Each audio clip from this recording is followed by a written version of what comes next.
کسی غریب کو دے دو، عمرہ کر آئے. اب عمرے کے ٹکٹ کے لیے لوگوں کو بٹھاؤ گے؟ محفل میں جس نے آنا وہ خدا کے لیے آئے یا محمد مصطفیٰ کے لیے آئے. خبردار کسی اور لالچ کے لیے کوئی نہ آئے. یہ تو خیر کا کام ہے، یہ تو چپ کر کے دینا چاہیے. اور بھائی کب قرآن اندازی کریں گے؟ حضور علیہ السلام نے فرمایا تمہیں پتہ چلے جمعے والے دن پہلے آنے کا ثواب کیا ہے، تم قرآن اندازی کرو. کب قرآن اندازی ہوگی؟ کب؟ رسم سمجھ لیے ان سب باتوں کو؟ بس ٹھیک ہے، ایک بڑا زبردست آج میں نے خطاب سنا جی 1.25 گھنٹہ، پھر کیا اثر ہوا اس کا؟ کیا رزلٹ نکلا؟ اس پر عمل کب ہوگا؟ وہ جو میں باتیں سناتا ہوں لوگوں کو بیسیوں اور سینکڑوں، تو میں نے عمل کب سٹارٹ کرنا ہے؟ جنہوں نے نبی پاک سے سنا تھا انہوں نے عمل کیا تھا. انہوں نے سنا تھا، انہوں نے. ادھر دیکھو، حضرت عمر کا وہ دور تھا کہ آپ کی ایک لونڈی کلمہ پڑھ گئی تو ابھی آپ مسلمان نہیں ہوئے تھے، تو وہ لونڈی کہتی ہے کہ مجھے الٹا لٹکا کے جناب عمر مارتے تھے، اور اتنا مارتے تھے کہ تھک جاتے تھے تو پانی منگواتے تھے. اور جناب عمر وہ شخص تھے کسی کی جرت نہیں تھی کہ بات کرے، لیکن بس پھر بدل گئے عمر. پھر اللہ کا خوف آ گیا. پھر جو شخص کبھی نہیں رویا تھا وہ بات بات پہ رونے لگا. جو کسی کے آگے نہیں جھکا تھا وہ چھوٹے چھوٹے لوگوں سے معافیا مانگنے لگا. بدل گئے نا، اللہ کا خوف آ گیا نا. اب وہ اکڑی ہوئی گردن نہیں رہی. اب مسجد میں بھی آ کے یہ نکاح کے پیچھے ہٹو، تمہیں پتہ نہیں میں چودھری ہوں، یہ میری جگہ ہے. اب وہ بات بدل گئی، اب وہ رویہ نہ رہا. حضرت عمر فاروق رضی اللہ تعالیٰ عنہ، اور اس وقت تو ایک قبیلے کے سربراہ تھے نا، صرف ایک قبیلے کے. اور جب فاروق اعظم بدل گئے تو 24 لاکھ مربع میل کے حکمران، 24 لاکھ مربع میل کا واحد حکمران. اور جب کیسر و کسرا جیسے بادشاہ عمر کو بلائیں تو عمر کہیں جاؤ دوڑ جاؤ، میرے پاس ٹائم نہیں. اور ایک دن رات کو چہرے پہ نقاب ڈال کے نا تو مسجد کی گلیاں گھوم رہے تھے عمر فاروق، مدینے کی گلیاں گھوم رہے تھے. 1-2 گلیاں رہ گئیں تو فجر کا وقت ہو گیا. تو حضرت عمر اپنے غلام سے کہنے لگے نماز پڑھ لیتے ہیں اور باقی 2 گلیاں بعد میں گھوم لیں گے. حضرت عمر نے امامت کرائی تو نقاب اسی طرح چہرے پہ. ایک گلی سے گزر رہے تھے تو ایک بوڑھی اماں بیٹھی ہے خیمے میں، بوڑھی کچھ چہرے سے پریشان لگتی ہے. تو حضرت عمر غلام سے کہنے لگے اسے پوچھو کیوں پریشان ہے؟ ہمارا تو اپنا ابا پریشان رہتا ہے، ہم پوچھتے نہیں. ہم نہیں پوچھتے. ہماری اپنی اماں روتی رہتی ہے کہ چلو 2 گھڑیاں رات کو آ کے بیٹھے گا میرے پاس، لیکن وہ آتا ہے 2 درجن کنوں لے کے اور سیدھا اپنے کمرے میں جاتا ہے اور بیگم صاحبہ سے کہتا ہے کہ یہ 6 اماں کو بھی دے آؤں، اس نے کون سا کھانے ہیں. تو وہ پلیٹ میں لے کے آتی ہے. پھر ماں کا دل ٹوٹتا ہے کہ یہ کمائی تو میری تھی، یہ تو بوٹا میں نے پالا تھا، لیکن یہ کس بیوپاری کے ہاتھ چڑھ گیا. ہم تو اپنے ماں باپ کو ٹائم نہیں دیتے، لیکن جب لوگ اللہ سے ڈرتے تھے رویہ کیا تھا. حضرت عمر فاروق رضی اللہ تعالیٰ عنہ خادم سے کہنے لگے بوڑھی سے پوچھو. تو پوچھا اماں السلام علیکم. وعلیکم السلام. اماں کیا بات ہے؟ تو اماں کہنے لگی جاؤ دوڑو، تمہیں کیوں بتاؤں، دیہات کی سیدھی سادی بی بی، جاؤ بھاگ جاؤ. کہا نہیں اماں مہربانی کرو اندر تو آنے دو. بڑی منت کے بعد اماں مانی. عمر فاروق عام آدمی نہیں جس سے دنیا کامتی ہے. حضرت عمر اندر گئے. اماں کیوں پریشان ہو؟ تو اماں کہنے لگی تمہیں کیوں بتاؤں، میرا اپنا دکھ ہے. چل اماں بتا دے، تیری مہربانی. تو اماں کہنے لگی میں ایک بیوہ ہوں، بے اولاد ہوں، کوئی میرا سہارا نہیں. مجھے عمر فاروق سے بڑی شکایت ہے. میرے اوپر 25 دینار کا قرضہ چڑھ گیا ہے اور 3 دن ہو گئے میں نے روٹی نہیں کھائی، اور عمر نے میری خبر نہیں لی.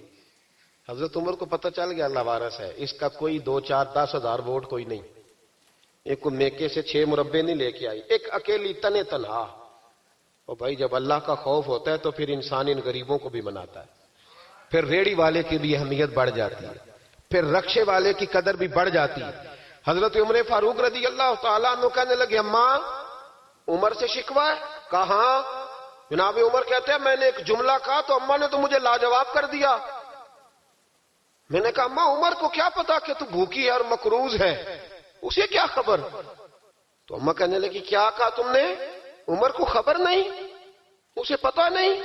تو عمر سے کہو نا چھوڑ دے حکومت، اس کے حوالے کرے جو خبر رکھ سکتا ہے. کیوں بیٹھا ہے پھر؟ ہمارے حکمران کہتے ہیں ابھی میں صدمے میں ہوں، نکلوں گا تو بات کروں گا. نہ ادھر ادھر کی تو بات کر، یہ بتا کہ قافلہ کیوں لٹا، مجھے رہزنوں سے غرض نہیں، تیری رہبری کا سوال ہے. ہاں تجھے جواب دینا پڑے گا. حضرت سیدنا عمر فاروق رضی اللہ تعالیٰ عنہ سے اماں کہنے لگی نہیں خبر رکھ سکتا تو حکومت کیوں کرتا ہے، چھوڑتا کیوں نہیں؟ تو حضرت عمر کہتے ہیں میں کانپنے لگا. دوڑے گئے جناب عمر. میں نے کہا اس اماں کا 6000 ووٹ نہیں کہ اس کی قدر کی جائے. یہ اماں کوئی بہت آکسفورڈ یونیورسٹی کی ڈگری ہولڈر نہیں کہ اس کی بات مانی جائے. ایک لاوارث اور بیوہ بی بی. عمر دوڑے گئے، گھر سے اناج کا تھیلا کندھے پہ رکھا، 25 دینار بھی لیے، پکا پکایا کھانا بھی لیا. خادم کہنے لگا حضور مجھے دے دے میں اٹھا لیتا ہوں. تو حضرت عمر فرمانے لگے چل وعدہ کر قیامت کے دن بھی میرا بوجھ اٹھائے گا. کہنے لگا جی نہیں وہاں نہیں اٹھا سکتا. فرمایا پھر آج بھی نہ اٹھا، مجھے ہی اٹھانے دے، یہ میرا بوجھ ہے تو مجھے ہی. اماں کے سامنے 25 دینار بھی رکھے. پھر اماں کو حضرت فاروق اعظم نے 2 مہینے کا راشن بھی دیا، پھر پکا پکایا کھانا بھی دیا. معمولی آدمی کی بات نہیں کر رہا، 24 لاکھ مربع میل کا حکمران. حضرت عمر مدینے میں بیٹھ کے کبھی للکار دیں تو کیسر و کسرا کی ٹانگیں کانپیں. جناب عمر فاروق رضی اللہ کھانا کھلا کے اماں چارپائی پہ تھی تو عمر نیچے بیٹھ گئے. کہنے لگے اماں چل عمر کو معاف کر دے، چل چل جانے دے، کوئی عرض نہیں، بیچارے کو پتہ نہیں چلا. تو اماں کہنے لگی تو نے پھر عمر کا ذکر چھیڑ دیا. بیٹے میرے گھاؤ بڑے گہرے ہیں، میرے زخم بڑے سخت ہیں، کلیجہ پھٹے تو تجھے دکھاؤں کتنی تکلیف میں ہوں. میں تو پکا ہوا پھل ہوں، کسی وقت بھی دنیا سے چلی جاؤں گی. میں نے عمر کو معاف نہیں کرنا. جب میں قبر میں جاؤں گی نا، نبی کریم علیہ السلام آئیں گے تو میں عمر کی شکایت کروں گی. میں کہوں گی حضور اس سے پوچھئے یا رسول اللہ بیوہ اور بوڑھی کا خیال ہی نہیں کیا. تو آپ کے غلام کہتے ہیں میں نے عمر کو کبھی اتنا روتے نہیں دیکھا جتنا آج روئے. کہنے لگے اماں عمر کو میں جانتا ہوں وہ کمزور ہے، یہ شکایت نہ لگانا، وہ کمزور ہے، مقابلہ نہیں کر سکے گا، یہ شکایت نہ لگانا، چل معاف کر دے. تو اماں کہنے لگی اچھا تو مجھے کچھ اچھا لگتا ہے، جا تیری خاطر عمر کو معاف کیا، تو پیارا لگا ہے، جا معاف کیا، تیری خاطر معاف کیا، تیری خاطر عمر کو معاف کیا. حضرت عمر فاروق کہنے لگے مجھے لکھ کے دو. کون اتنے جتن کرتا ہے؟ کون؟ کسی سے کہنا جا اپنی اماں کو منا لے، تو کہتے ہیں نہیں میری غلطی کوئی نہیں تو مناؤں کس بات پہ؟ ہمیں تو 20 دلیلیں آتی ہیں. جا ابا کے پیر پکڑ لے. پتہ ہے نبی پاک علیہ السلام نے فرمایا جس کا باپ راضی ہوگا اسی کا اللہ راضی ہوگا، اور جس کا باپ ناراض ہوگا وہ سارا دن وظیفے پڑھے اس کا اللہ راضی. یہ ابو داؤد شریف کی حدیث ہے. نا جی بڑی مہربانی پیسے نہ لائیے گا. اب بات سنیں، وہ بھی میں سمیٹنے کی طرف آ رہا ہوں، ختم کر رہا ہوں، آپ میری بات پہ توجہ رکھیں. عزیز بھائی، نبی کریم صلی اللہ تعالی علیہ وسلم نے جو اپنے غلاموں کی تربیت کی تو حضرت عمر فاروق کہنے لگے لکھ کے دو، لکھ دو. تو اماں کہنے لگی آپ لکھیں میں سائن کر دیتی ہوں، آپ لکھ دیں میں سائن کرتی ہوں. حضرت عمر نے لکھا فلاں بنت فلاں کو عمر سے شکایت تھی. پھر انہوں نے عمر کو معاف کر دیا. اماں سائن کرنے ہی لگی تھی کہ مولا علی شیر خدا آ گئے، حضرت عبداللہ ابن مسعود آ گئے. اوہو عمر یہاں بیٹھے ہوئے ہو، میں سارے مدینے میں تلاش کر رہا تھا، یہاں بیٹھے ہو، وہ کچھ لوگ ملنے آئے، نکلو. اماں نے سنا کہ یہ عمر تھے تو اماں اٹھ کے کھڑی ہو گئی. آئے ہائے عمر تھے، آپ عمر تھے؟ تو جناب عمر کہنے لگے اماں تو نے جو کہا ٹھیک کہا، لیکن اپنے وعدے پہ قائم رہا، یہ ذرا سائن کر دے. اماں نے سائن کیے. تو حضرت عمر فاروق فرمانے لگے علی آ گئے ہو تو بطور گواہ تم بھی دستخط کر دو. عبداللہ ابن مسعود تم بھی بطور گواہ دست. جب سائن ہوئے تو جناب عمر نے رکا لپیٹا اور مولا علی شیر خدا سے فرمانے لگے علی یہ رکھ لو، مجھے لگتا ہے میں تم سے پہلے دنیا سے جاؤں گا، اور جب میں پردہ کر جاؤں نا تو یہ رکا میرے کفن میں رکھ دینا. اگر حضور علیہ السلام نے پوچھا نا میری امت کے ساتھ کیا سلوک کر کے آئے ہو، تو رکا نکال کے کہوں گا یا رسول اللہ ایک بوڑھی ناراض تھی میں اسے بھی راضی کر کے آیا. حضور یہ میں راضی. بھائی جب تک ہم اللہ سے نہیں ڈرتے معاشرہ اصلاح پذیر نہیں ہو سکتا. جب تک یہ وظیفہ پک نہیں جاتا کہ اللہ میرے ساتھ ہے اور اللہ مجھے دیکھ رہا ہے، تب تک حالات بہتر نہیں ہو سکتے. جب انسان یہ وظیفہ پکا لیتا ہے تو پھر چونٹی پہ بھی ظلم نہیں کرتا، پھر وہ گدھے کو ڈنڈا مارتے ہوئے بھی سوچتا ہے. پھر میرے بھائی وہ پھر احساس کرتا ہے کہ جانور کی وجہ سے ہی نہ قیامت میں پوچھ لیا جائے. لیکن جب اللہ سے نہیں، ہمارے اب نہ تو مراقبے رہے، نہ ہم تنہا مصلی پہ بیٹھتے ہیں، نہ رات کو رب کریم کو مناتے ہیں، نمازیں ہیں تو وہ بھی ساری دکھاوے کی، اللہ ماشاءاللہ ہمارے سارے معاملات میں دکھاوا اس تیزی سے آیا کہ روح کا وہ اجر اور دل کی وہ کیفیات ختم ہوتی جا رہی ہیں۔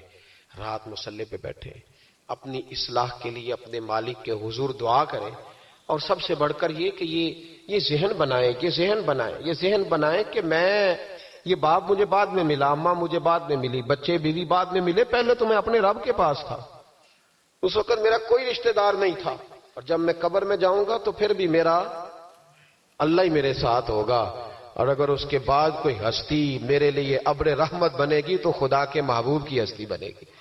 میرے بھائی، جس آدمی کے ساتھ انسان کو ہمیشہ کام پڑے اسے بندہ ناراض نہیں کرتا، اس کے ساتھ دوبارہ بھی مجھے کام پڑے گا، تو رب رسول کے ساتھ رشتے مضبوط کریں۔ ہم بڑے کمزور ہوتے جا رہے ہیں، باتوں کے گورکھ دھندے میں زندہ ہیں، کسی کو بھی چھیڑ لیں، جتنی مرضی باتیں سن لیں، کسی شخص سے بھی آپ ڈسکس کر لیں، جو مرضی اسے سن لیں۔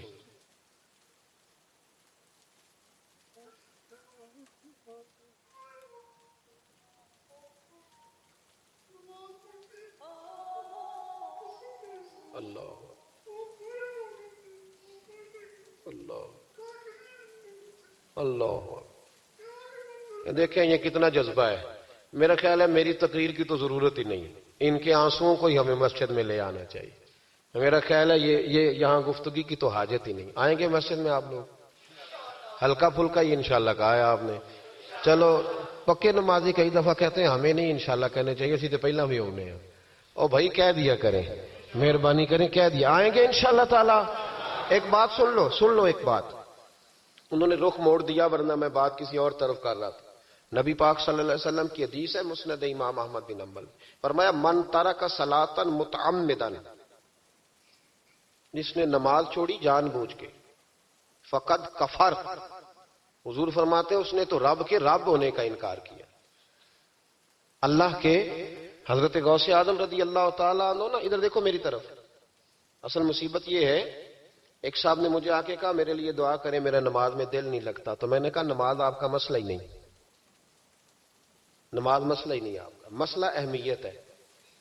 مسئلہ میں اپنے کسی سنگی کو فون کروں نا کہ 12 بجے آ، تو اگر تو میری کوئی اہمیت اس کی نظر میں ہوگی تو 12 بجے آ جائے گا کہ نہیں آئے گا؟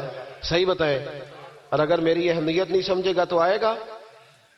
میں نے کہا مسئلہ دل لگنے کا نہیں، دل تو کئی دفعہ بندے کا پیسوں میں بھی نہیں لگتا تو پھر چھوڑ جاتے ہیں لوگ دولت، کئی دفعہ بچوں کے ساتھ بھی دل نہیں لگتا، اچاٹ ہو جاتا ہے تو چھوڑ دیتے ہو، مسجد میں دل نہیں لگتا تو میں نماز نہیں پڑھتا۔ مسئلہ دل کا ہے ہی نہیں، مسئلہ اہمیت کا ہے۔ حضور غوث پاک نماز پڑھ کے، عصر کی نماز پڑھ کے باہر نکلے تو ایک نوجوان گلی میں کھڑا تھا، تو حضور غوث پاک فرمانے لگے تو بڑا دلیر ہے بھائی، بڑا دلیر ہے تو، بڑا۔ کہنے لگا حضور میں تو کمزور ہوں، یہ آپ کیا کہہ رہے ہیں؟ فرمایا بڑا دلیر ہے تو۔ اس نے کہا کیا ہوا؟ حضور غوث پاک فرمانے لگے مجھے تو کوت والے شہر بلائے، SHO بلائے تو مجھے جانا پڑتا ہے، نہ جاؤں تو ڈر آتا ہے، اور تجھے رب نے بلایا تھا تو گیا ہی نہیں، بڑا دلیر ہے، تیرا خیال ہے دیکھ لوں گا۔ او بھائی خدا را، نماز کی تو کلیریفیکیشن ہی کوئی نہیں۔